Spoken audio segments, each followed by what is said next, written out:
नमस्कार मित्रांनो, आजच्या या व्हिडिओमध्ये आपण एक नवीन माहिती घेणार आहोत. आपण या व्हिडिओमध्ये क्रिप्टोकरन्सी बद्दल जाणून घेणार आहोत. व्हिडिओ खूप महत्त्वाचा असल्यामुळे शेवटपर्यंत पहा आणि व्हिडिओ आवडला तर व्हिडिओला लाईक करा. याशिवाय अशीच आर्थिक घडामोडीशी संबंधित माहिती हवी असेल तर या चॅनलला नक्की सबस्क्राईब करा.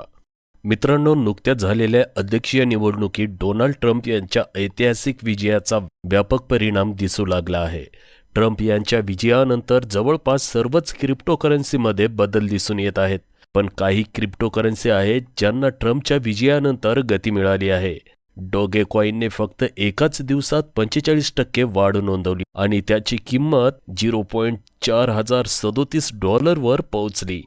इतकेच नाही तर ट्रम्प यांनी अध्यक्षपदाची निवडणूक जिंकल्यानंतर 145% अकल्पनीय आणि अविश्वसनीय उडी नोंदवली गेली आहे. याशिवाय बिटकॉइनच्या किमतीतही गेल्या एका दिवसात 6.43% वाढ झाली असून त्याची सध्याची किंमत $87,415.81 आहे.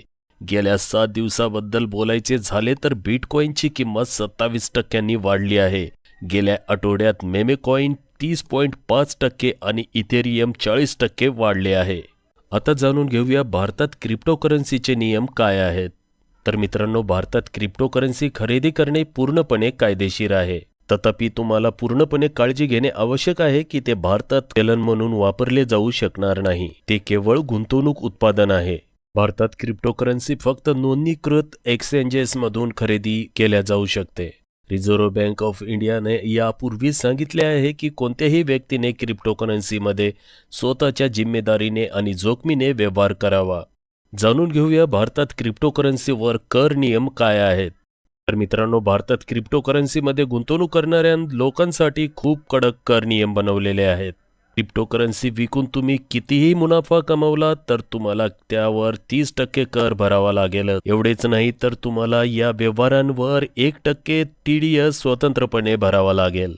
क्रिप्टोकरन्सीमध्ये व्यवहार करण्यापूर्वी तुम्हाला हे देखील लक्षात ठेवणे आवश्यक आहे की क्रिप्टोकरन्सीमधील तोटा नफ्यावर भरून काढला जाणार नाही. तर मित्रांनो, हा होता आजचा क्रिप्टोकरन्सी बद्दलचा छोटासा व्हिडिओ. लवकरच भेटूया एका माहितीपूर्ण नवीन व्हिडिओसह. तोपर्यंत मी तुमचा निरोप घेतोय. नमस्कार.